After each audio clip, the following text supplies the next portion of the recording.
Hi, this is Beezy, and I'm having a conversation with Helen Vita today, and we're talking about getting ready, banking preparation, and the whole new landscape that's already here. Hi, Helen. Good morning, Beezy. How are you? I'm great. Going to have a conversation just about all your being and doing, playing with the idea of how to get everyone, each of us, prepped for going in and accessing a representation of our value and hmm fully coming to the conclusion that we are the value and knowing that. Mm. Yes, it's been an interesting week, Beezy. One thing I mean, you and I've discussed is the fact that every time we do something in preparation or in some movement that actually gives us confidence and in our minds and our hearts, it's when we start to act as if it's true already. Obviously, that gives energy to helping it all move along more quickly as well, more smoothly. Absolutely. And it solidifies that, takes it from I think this is so, and I hope this is so, to I believe this is so, to I know this is so. Yes, and because I'm making it so as well, I You guess is bet. all part and parcel. Yes, Yeah, yes. absolutely. Well, look, one of the things that I did last week is I thought, okay, we know the truth. We know that perhaps the head honchos of the previous corporations know what's going on in the background. But of course, because it's not mainstream knowledge or mainstream tools yet, they're sort of able to fob us off and ignore us, which is the usual process, I guess, up until now. Anyway, so I was very interested to see what people at the grassroots end of the banking industry sort of were aware of, to see maybe what they'd been told or what was filtering down or what was filtering up from their own perhaps investigation or wondering about what was going on in the banking industry worldwide. Because, obviously the banks are in the news, have been in the news every day and mainstream and not mainstream news for transgressions and all sorts of behaviours. So anyway, so what I did is in Australia we have a process, or the banks have a service called the mobile lenders service. So I rang the big four banks to get an appointment with one of their mobile lenders, meaning they turn up at my house so I don't have to go out, which is better time management for me. So I rang them and just inquired about getting an appointment. Now I was right up front. They obviously were asking me sort of what are you looking for the money for? Is it a mortgage? Is it what is it for? And I was straight up front and transparent to say that, well, look, actually what I'm doing is I'm looking at what some of my different options are in terms of getting funding. I want to get some extra funding for a few projects, maybe to get a property, get a new car, and maybe a bit of a holiday or some activities like that. And I want to look at what my options are. I've heard a few bits and pieces about, some of the sort of tools in the marketplace of creating extra value or credit, and I wanted to ask about that, please. So they're all very happy and make their appointments and all very jolly about it all. So, And you don't have to be at all worried because you have everything that you just laid out was exactly so.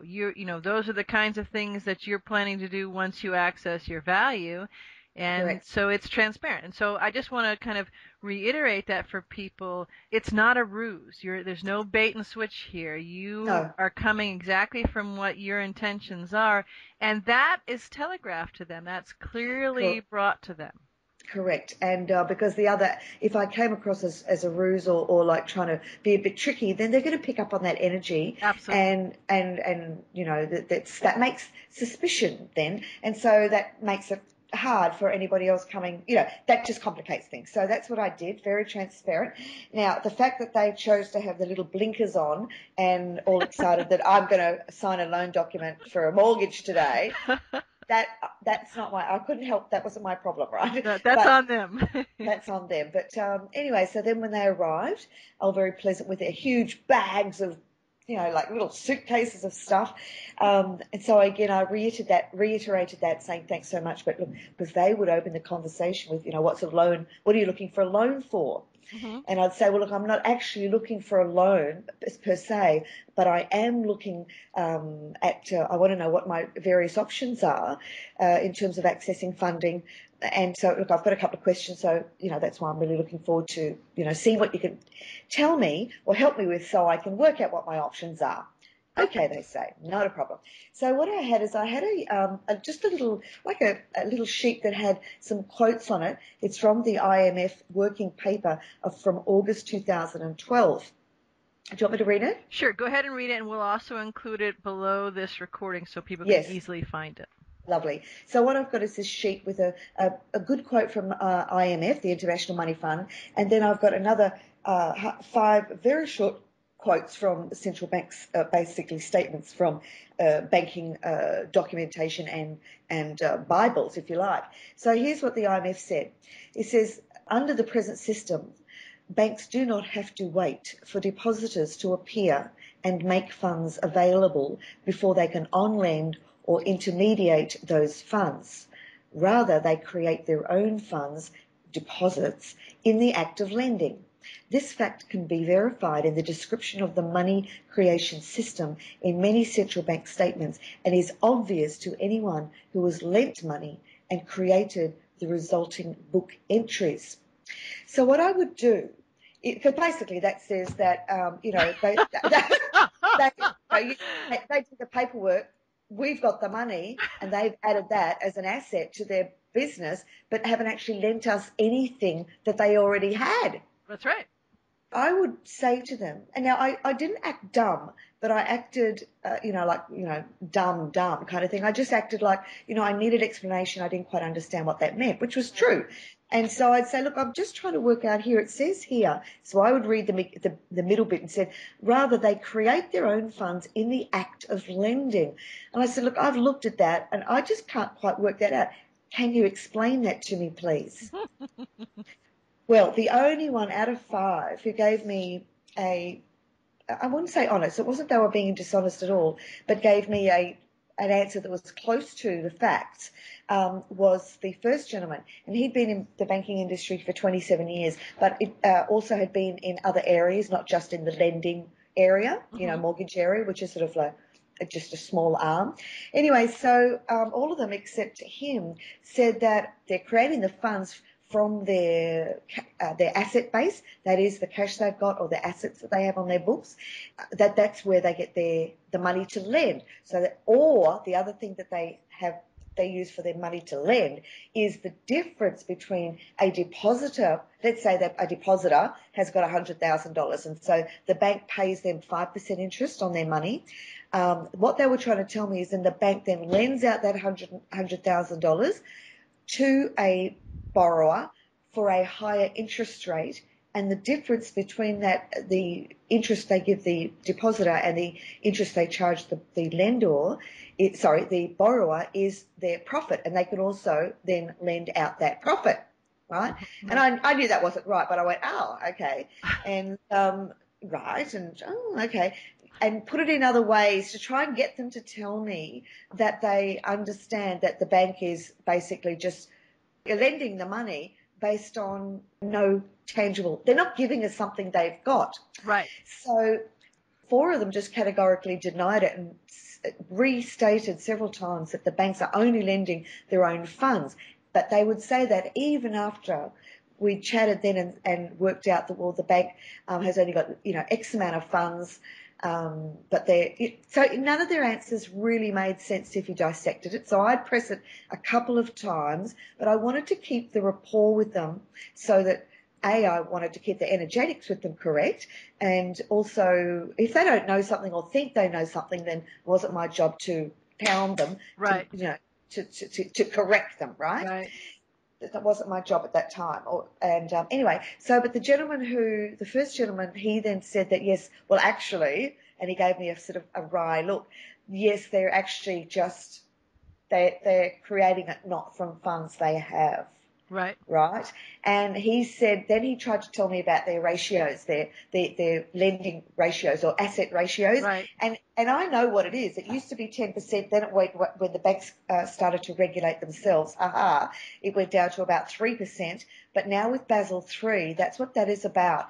They want to make sure that there is a guaranteed minimum asset base against the lending.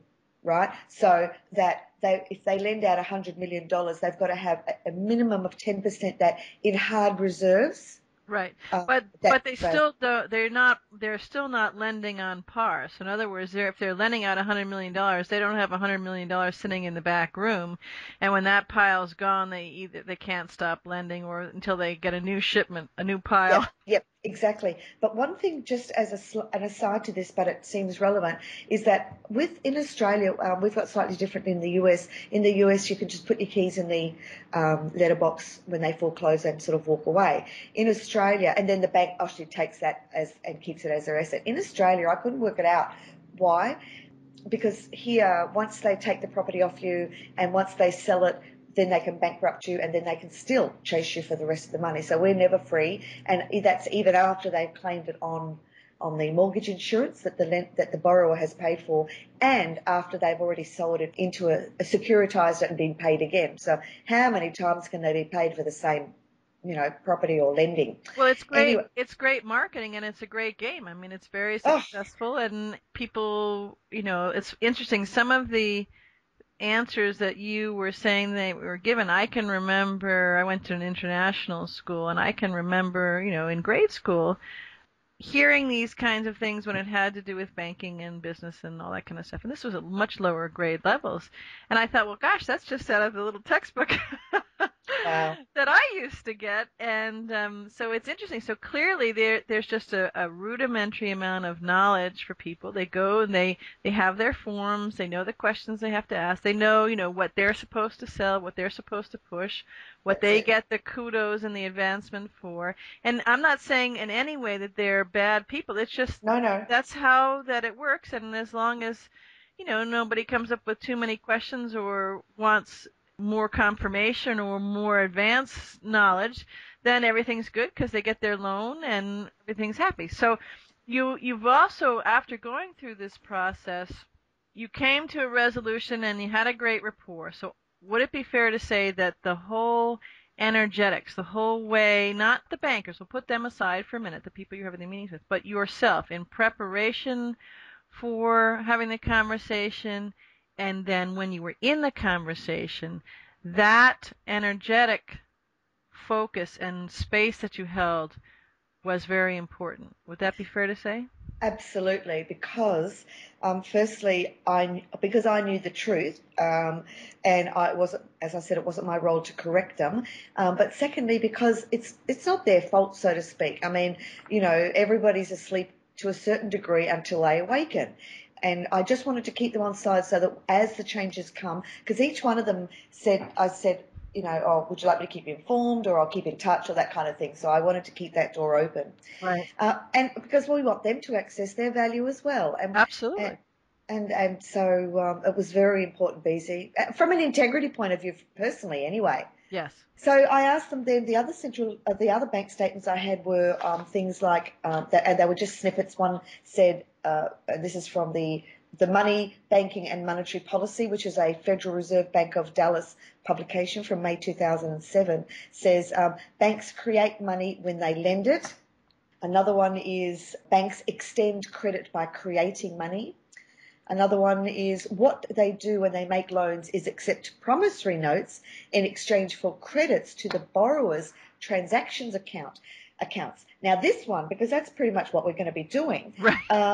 in a nutshell. And I said, so this was the other one that I'd say, look, can you tell me about this? A promissory note. And I said, look, my impression of a promissory note was from the Wild West days, the westerns I've watched, where some rugged old dude down at the saloon gives the guy a tacky old IOU for the gold that he's, got coming out of his gold mine kind of thing. And so I said, can you tell me what that means? Is that similar to an IOU or what is that? And again, I've looked this up and I know what a promissory note is. They are a negotiable instrument that they convert to cash. The banks convert to cash. But I asked them what they mean by this and how does that fit in. And they said, oh no. And one of the ladies just crossed it out and said, it's not a promissory note. It's a loan contract. And she crossed it all out on my bit of paper. And I was like, oh, do you? Anyway, and so the second question I asked, well, what does it mean when they say they exchange it for credits in the borrower's transaction accounts? Does that mean that if I've got an old uncle who said he's going to leave me an old IOU he's got, that I can then bring it into you and deposit it into my account and it's converted as credits? Because I said down here, another one, it says one of my little quotes. It says, the credit of promissory notes becomes money when banks deposit the promissory notes with the intent of treating them as cash. And I said, wow. I said, please, can you explain? So I just did all of this kind of thing. A couple of times I acted dumb when they didn't get it. So that was that. But in a nutshell, number one, he knew the fact that banks create money just from the act of the signing of the documents. I asked a couple of them that I'd heard somewhere about, how sometimes our signatures are monetized, and did they know about that, or could they explain that to me? Not one of them knew about that. The last guy was from Citibank. Now, because Citibank's just been bought out by HSBC, and we know that HSBC is huge, but they're also big in the scandal department as well. So the Citibank gentleman was interesting too, because he actually started to tell me when we were talking about a dollar note, in sort of cash reserve, like if the bank's got $1, they can lend that out up to 4 times. Now, I said, really, up to 4 times? And he said, oh, I don't know what the ratio is, but something like that. Anyway, and so then when we talked again about this $100,000 as a depositor, and then the bank lends that money out, and that's it. And I said, well, hang on. I said, the dollar lent out 4 times, it doesn't work the same for the 100,000. Does that mean because then he said, I said, well, hang on, if the bank's lending out the 100,000 to somebody else, that means they've given that money to this other person, this borrower. Where's the money that the depositor put in? Right. And he said, that's still in the bank in their own mind. In their mind, it's still in the bank. So basically, it's all smoke and mirrors, folks. It's all smoke and mirrors. And of course, when I then tried to apply his example of, the dollar being lent out 4 times, because I stopped in there and I said, are you saying? I said, that's amazing. A dollar can be lent out 4 times. Wow. And so then when I tried to apply it to the 100,000, he suddenly changed his tune. He put his hand over the paper where he'd written this one for 4, right, and said, no, they only get it from the money they get in and from the profit that they get from the lending to from the deposit to the lending. And I said, but if it works the same, then this $100,000 over here, if they're lending that out and charging the borrower 7.5%, I said, that's just money for jam then, isn't it? That's just basically free profit, isn't it? Is that what you're telling me? From the dollar to 4 times? Oh, no. And he changed his tune completely because he'd realised I'd applied his example to a bigger picture, and it didn't work. Well, I think he realized that the very nice woman who was sitting in front of him really wasn't a fluff bunny. Exactly. and knew exactly what was going on, but was bringing it forward in a very nice way. Yep. And there was one of the ladies. There were 2 gentlemen and 3 ladies. One of the ladies, she was with a very large bank here, one of our big 4, Commonwealth Bank actually. When I said to her about promissory notes, she said, I've never heard of that. I don't know what you're talking about. It's got nothing to do with banking. And I said, oh. And I said, well, but that they are. And I showed her the quotes. And she said, oh, I wouldn't know. I wouldn't know about that. And I said, oh, well, I didn't expect you to perhaps know, but I was at least hoping maybe you could direct me to who would know and understand what I'm asking about here, if that was okay. And she said, no, it'll take me a month to find out, and I'd have to put all my other work aside. I can't do it. And I said, oh, no, I don't mean that. Poor love. I felt so she felt obviously very pressured. So I backed right off. Right. No. And look, all I'm looking for is somebody that you could perhaps, help me with, that you could lead me to. I'm happy to call them in that. If you could just tell me which department maybe, or the right. And she said, no. And she said, anyway, they wouldn't be willing to talk to you. And I said, oh, what do you mean? She said, they don't talk to the customers. Oh, I said, okay. And she said, can't have everybody talking to the customers kind of thing. I said, so in the end, she said that she would look into it a bit for me and get back to me. So she got back to me last night, and basically somebody's just told her some gumph. Right. And that's not really valid, and to fob her off. But the poor love, I could even hear her fear. Right. here she says to me, "Hi Helen, I've done a little bit of research for you and found the following. Promissory notes are also known as commercial paper, and we offer them not for lending purposes, but for investments." Well, that's not true. She says a promissory note for CBA is a short-term investment issued to corporations or semi-government authorities. Minimum investment is 500K for terms of 30 days. Sometimes offers better rates. Unfortunately, it doesn't suit you for lending purposes. I hope I've answered your query.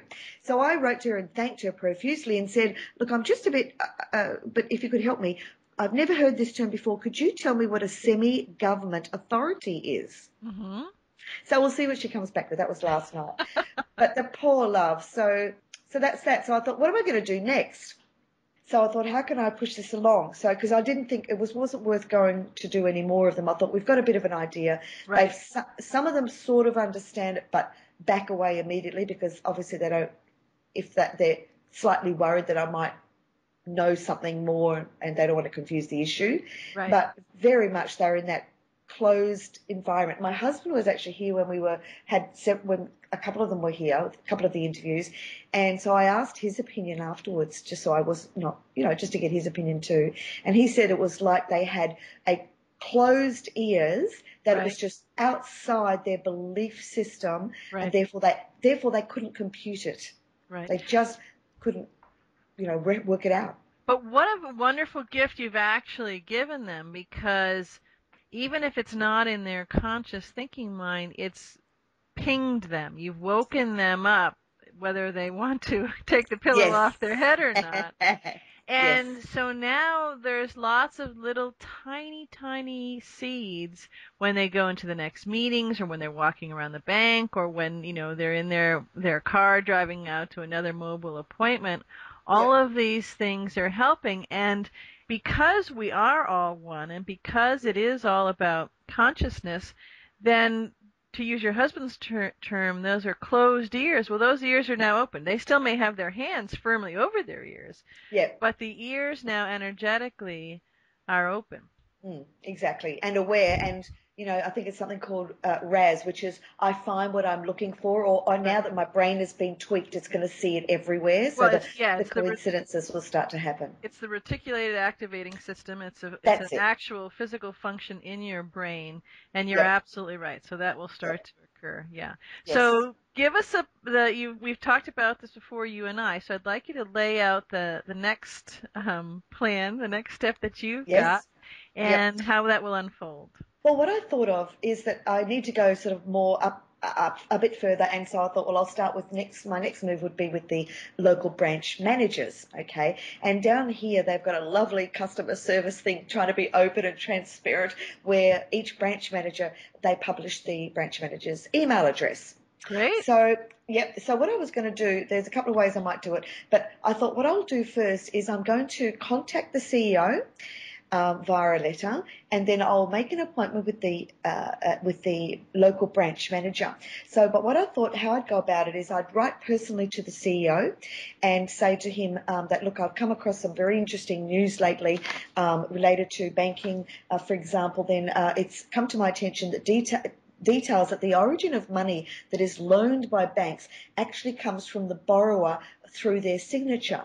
I said, and in my draft, is while this seems odd, I just wanted to point out the following IMF publication quote. So I'm going to put in that quote that I just read to you a moment ago, and then I'm going to put in, so then I'll say something like, look, I believe industry standard, that standard banking practice, partly in order to prevent money laundering, is to demonstrate prior title rights and ownership of money for at least 3 generations, to clarify that those funds were actually indeed loaned and available to the bank. So I'm going to put a couple of other things in there as well, saying that, look, what I'm wanting to do, just like I did with those lenders, to be straight up front, is I'm looking for some extra additional funding. I understand that promissory notes and credit can be used as converted into cash into my account. I'm wanting to inquire about that.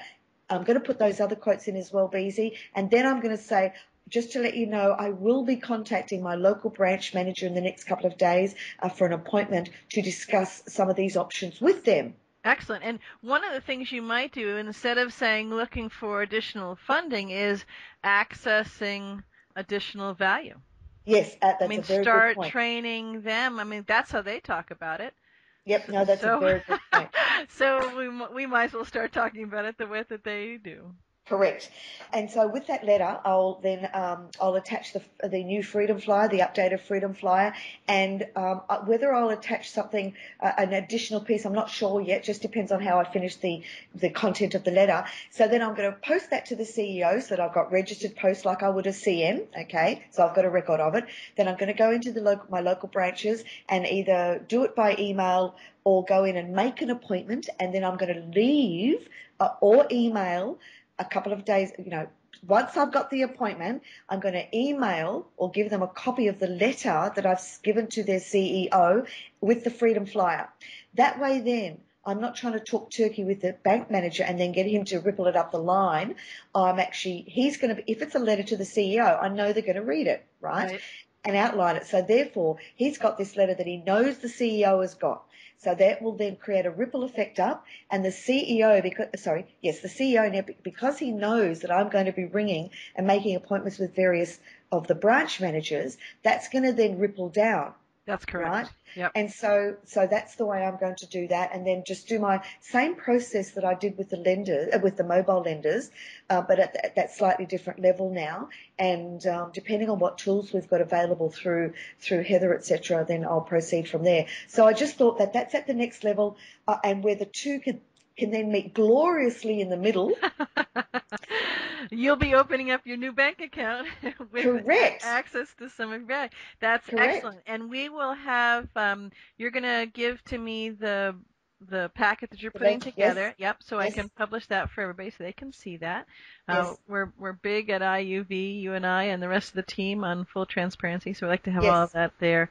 And Yep. I'd like to just finish up our conversation by talking about the idea of waiting.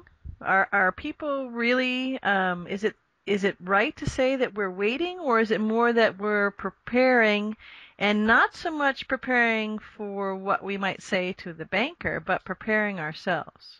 Yes, the waiting. I've spoken to a couple of people, and a lovely lady was telling me the other day that she's waiting till the tools come out, and I thought, I thought, by waiting, it's almost like we're wanting still somebody else to take care of us. That's right. A little bit. And that was why I decided to make some moves myself, because every move I make gives me confidence, because my very doing creates that knowing, right? Because experience creates something that is a knowing, not a believing. Okay. So it also puts the energetics out there that every single thing that we do multiplies out there, because even if only a dozen people are doing some action around the world, which we know there's more than that, but each of those connect then, and it becomes, if you like, that matrix of connected energies, and so it multiplies and it amplifies, if you like. Absolutely. So that's another thing. But the other thing too is that I believe it is our responsibility also to help these other people gently awaken, not with a sledgehammer, but by gently asking the questions, so that, as you said, the RAS, so that it's activated in their minds, so that their brain is now starting to look for the truth. Because once we look at it, it does resonate with us that it is the truth, and that's what our brain is looking to discover. So the waiting game, I think, is very important for our psyche, but also very important for the overall energetics, and very important as our community responsibility to help other people awaken. Right, and as we're in this period, I look at it as we're on the threshold of a door, and we're just about to step through into full consciousness. Is really where that door leads us, that doorway leads us. And when we come from the perspective that we're waiting for anything, it's really just a mind game, an ego mind game that gets played on us. If someone is taking the perspective that they're waiting till the documents come out, in this case, because when they see the documents, they'll know to go to the bank. Well, this is all about each individual person's value. So no one can go and claim your own value, because really what it is you are claiming yourself. You're claiming the totality of the amazing being that you are. And that's what you're claiming. It's not a conversation with a banker. It's not, some FRNs or gold or whatever it is in a new bank account. And yes, that's a side effect of that. But the truth of what's occurring here is that we're preparing ourselves to meet with ourselves, the full consciousness of ourselves. And in that preparation, we must begin that whole process of accepting the true value of who we are. And claiming it. That's absolutely right. Yes. Yep. And nobody can do it for us. Nobody can do it for us. We've got a lady down here in Melbourne. She's only got a tablet, an iTablet or whatever it is. Anyway, so she's having a bit of trouble doing her documentation. She's asked somebody else, can they please do that for her? She's struggling a bit, right. And emotionally she's struggling a bit too. And so myself and the other lady who I'd asked if she could just give her a bit of a, confidence booster, just egg her on a bit as well. But now this other lady wants her to do the documentation for her. And we've discussed that it's not really anybody's place to do it for her. She might be able to engage some help to get it done, but to do it for her, it's really just keeping themselves disempowered. Absolutely. And helpless. And it's good to help people if they're not capable in some way, but to then fob it off to somebody else because it's all a bit too hard and I don't understand it and I'm scared is really not doing themselves a service, and it's certainly not doing the other person a service, because it's putting that helper in a position where they are complicit in the helplessness. Well, not only that, but it simply won't work. I mean, this truly is all about energetics, and everyone is there to claim their own value, to claim and stand in their own I am, their own eternal essence here in physicality, and where your higher self and your physical plane here, where they merge and there's full integration. No one can do that for you. Source can't even do that for us, which is why we're all going through all these gyrations and machinations. So one of the things that I think is a terrific way, I mean, you're doing great stuff and having the conversations. I've heard other people who are having different conversations in different ways with bankers and stuff in the industry. Another great way to do it is what I've been doing is in person, having conversations, meeting for coffee with a number of other light workers right in my local area, being on phone conversations with other people just about these kinds of things. It may start out sometimes in these conversations, well, what were you going to say to the banker, or, how did somebody feel about this, or maybe what amount of representation of value were they going to put on the paper.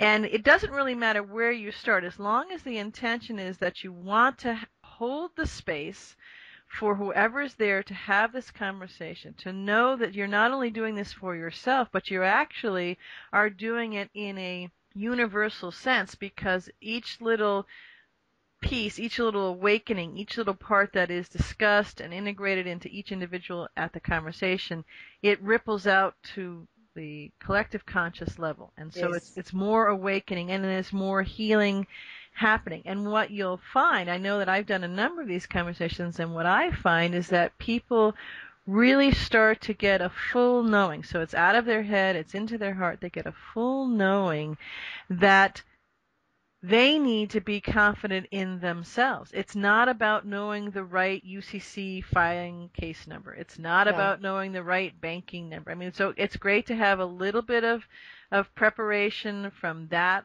point of view.